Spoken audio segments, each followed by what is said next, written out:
Before school violence became a recurring headline, there was a time when it simply was not part of the national imagination. In the late 1970s, elementary schools in America were considered among the safest public spaces imaginable.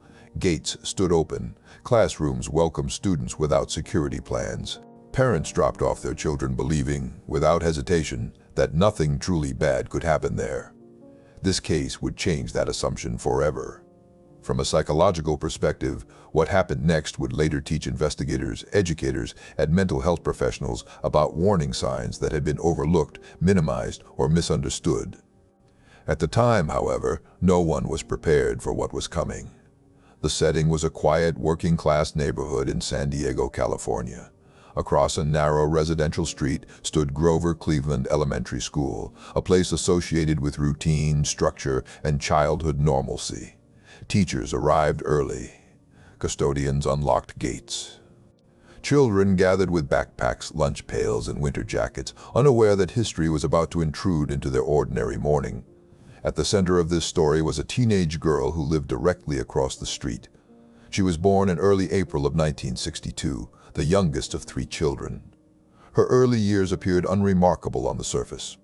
But beneath that surface, instability was already taking root. When she was 9 years old, her parents divorced after allegations of infidelity. The separation fractured what little structure remained in her life. She stayed with her father. According to later accounts, the home environment deteriorated quickly. The house was reportedly cluttered and neglected. Alcohol containers were common. Boundaries were unclear. Supervision was minimal. She slept on a mattress in the same room as her father, a detail that would later draw serious scrutiny. She would eventually allege abuse and long-term neglect by both parents. Those claims were denied by her family, and some remain disputed to this day. What is not disputed is that her childhood lacked stability, emotional safety, and consistent adult intervention. Experts in adolescent psychology often note that early instability does not automatically lead to violence. However, when combined with isolation, untreated mental illness, and access to weapons, the risk profile changes dramatically. This case would later become a textbook example of that convergence. By her early teenage years, her behavior had begun to shift. She became withdrawn, angry, disengaged. Classmates described her as volatile and unpredictable. Authority figures, especially law enforcement, became a fixation. She openly insulted police officers, referring to them with dehumanizing language. More troubling, she began verbalizing violent fantasies. She talked about shooting a police officer. She talked about doing something extreme enough to appear on television. From a warning sign perspective, these statements mattered. Today, such comments would likely trigger immediate intervention. At the time, they were largely dismissed as attention-seeking or adolescent rebellion. She attended Patrick Henry High School, but school held little interest for her. Teachers reported that she frequently slept in class. Attendance issues escalated into truancy. Eventually, she was referred to a special facility for students labeled as having behavioral problems. Rather than functioning as an intervention point, the placement only deepened her isolation. Peers did not describe her as simply troubled. Many said they were afraid of her. She referred to herself as a radical. She expressed contempt for societal rules, and she showed a fascination with violence that went far beyond typical teenage defiance. What makes this case especially significant is that the warning signs were not subtle. In the summer of 1978, months before the event that would define her life, she was arrested for damaging property at the elementary school across the street. Windows were shattered by gunfire. No one was hurt. The incident was treated as vandalism, not escalation. In hindsight, investigators would later identify this moment as a clear rehearsal behavior. Rehearsal behaviors are actions that mirror a later act of violence in location, method, or intent. They are among the strongest predictors of future escalation. At the time, however, the significance was missed. Around that same period, she underwent a psychological evaluation. The assessment concluded that she was suffering from severe depression and suicidal ideation. The recommendation was direct and unambiguous. She should be admitted to a mental health facility for treatment. That recommendation was refused. Experts now point to this decision as one of the most consequential failures in the entire case. Early treatment does not guarantee prevention, but the absence of treatment removes one of the few opportunities to interrupt a dangerous trajectory. Weeks later, another decision would compound the risk. For Christmas, her father gave her a semi-automatic rifle along with a large supply of ammunition. The weapon was legal, There were no waiting periods, no background checks for household access, no safe storage requirements. At the time, there was little public discussion about adolescent access to firearms. She would later claim that the gift was intended to encourage self-harm. Her father denied this.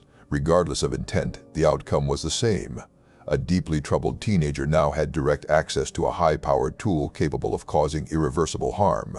From a prevention standpoint, this moment matters. Modern threat assessment models emphasize that access equals opportunity. When emotional volatility, fixation on violence, and access to weapons intersect, the risk level increases exponentially. This case would later be cited in academic literature as an early example of that equation. As the 1970s came to a close, no national conversation existed about school violence. There were no lockdown drills, no security officers, no media guidelines about naming perpetrators. There was no framework for understanding how one act could inspire another. The Monday that followed would force all of that into existence. At the time, it looked like just another school day. Children gathered near the front gate, staff prepared for morning routines. Across the street, behind a window that faced the playground, someone was watching. What nobody understood yet was that this was not a spontaneous act. It was the end point of years of neglect, untreated mental illness, and systemic blind spots. A convergence of personal failure and societal unpreparedness. And when that convergence finally broke into the open, it would leave behind questions that America is still struggling to answer.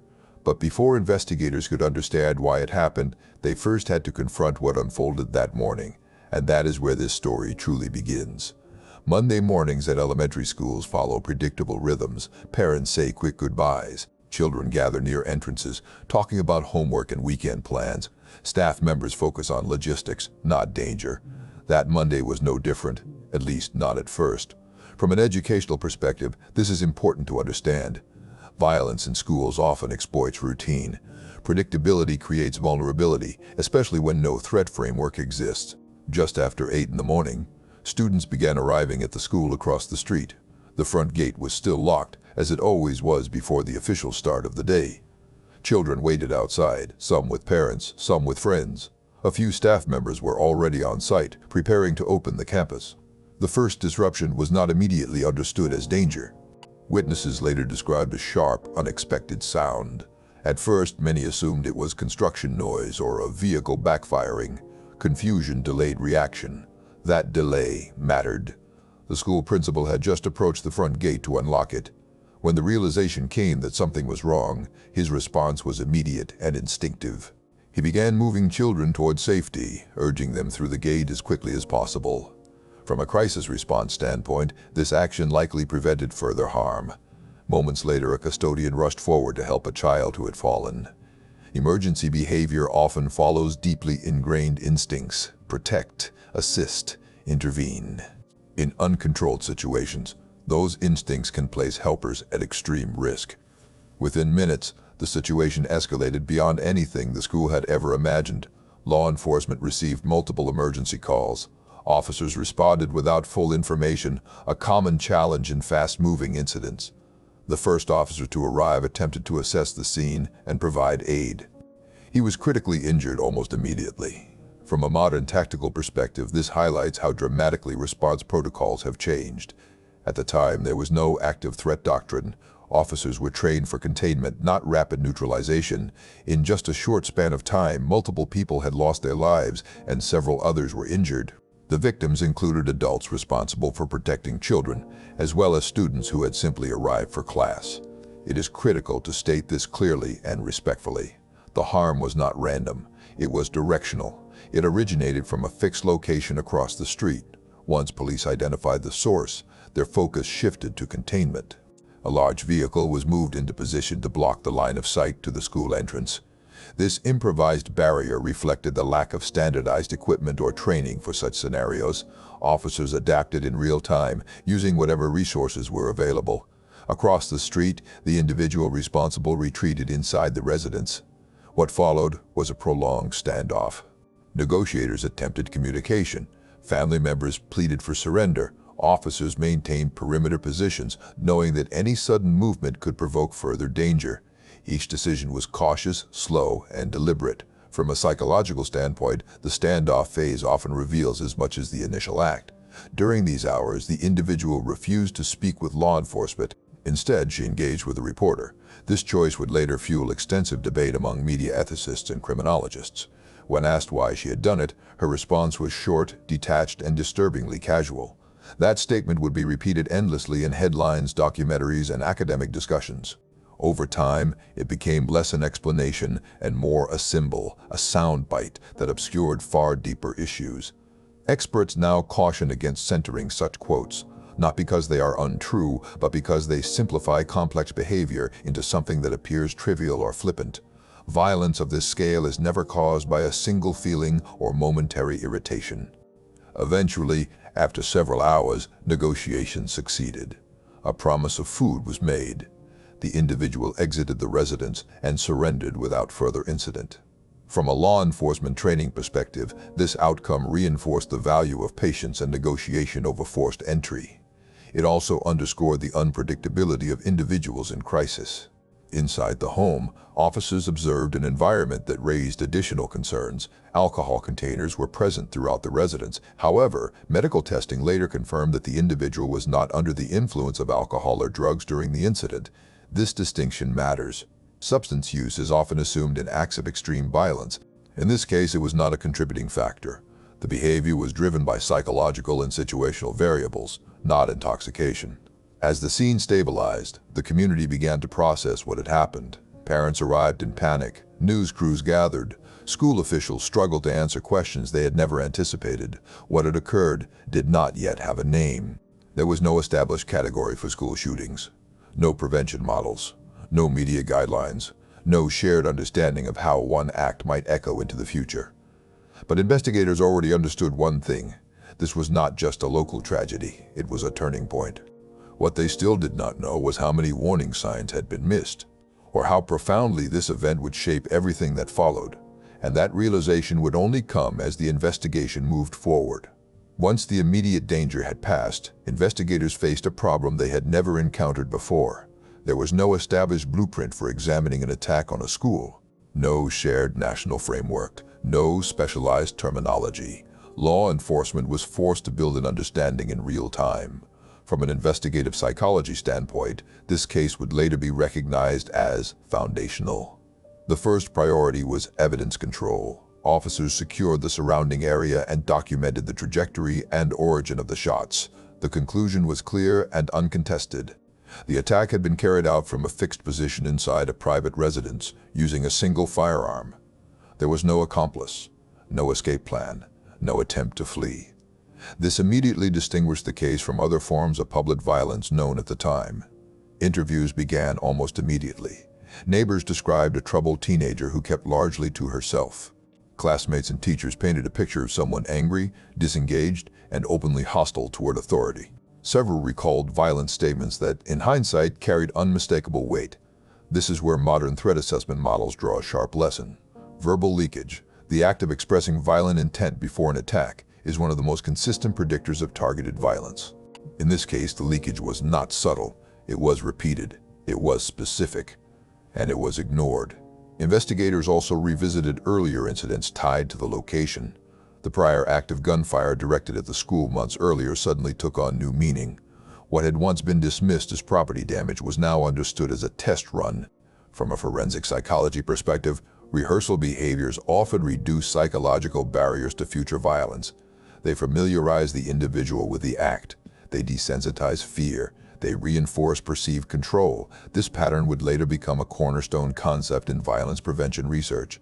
Mental health records became central to the investigation. The earlier psychological evaluation was reviewed in detail. The recommendation for inpatient treatment stood out as a critical missed intervention. Experts later agreed that this moment represented one of the last clear opportunities to disrupt the trajectory. Equally significant was the role of access.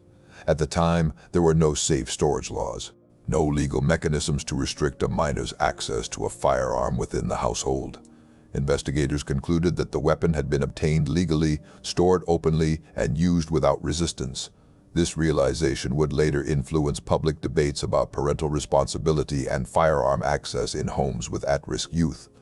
As the investigation continued, media coverage intensified. National outlets descended on the story. Headlines focused heavily on the perpetrator's age, gender, and now infamous quote.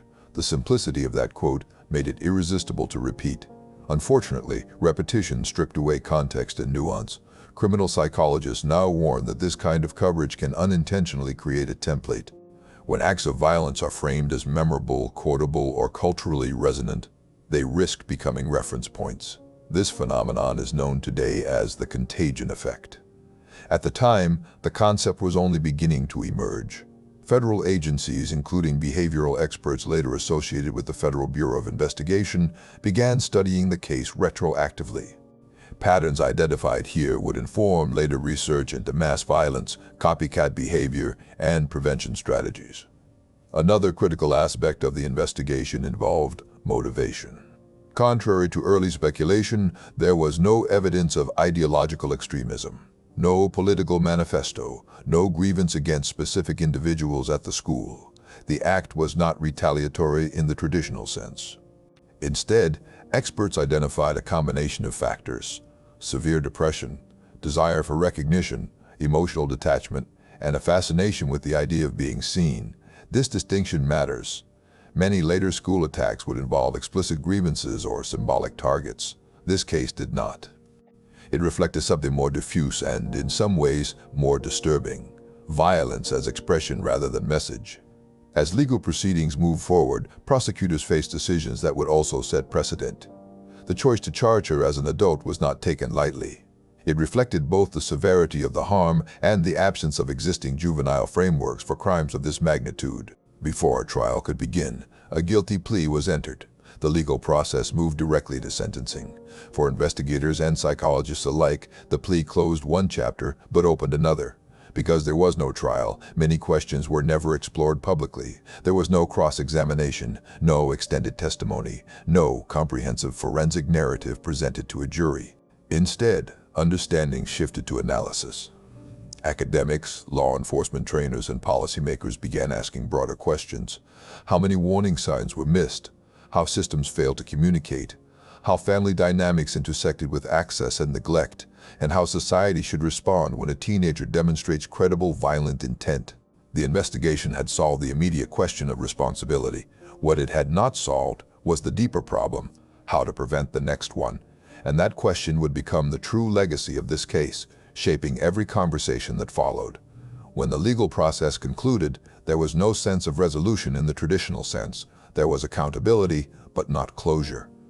The guilty plea meant the facts were no longer in dispute, yet the deeper questions remained unanswered. On the day of sentencing, the court focused on responsibility rather than explanation. The sentence reflected the gravity of the harm and the permanence of its consequences. She was committed to spend decades incarcerated, with the possibility of parole far in the future.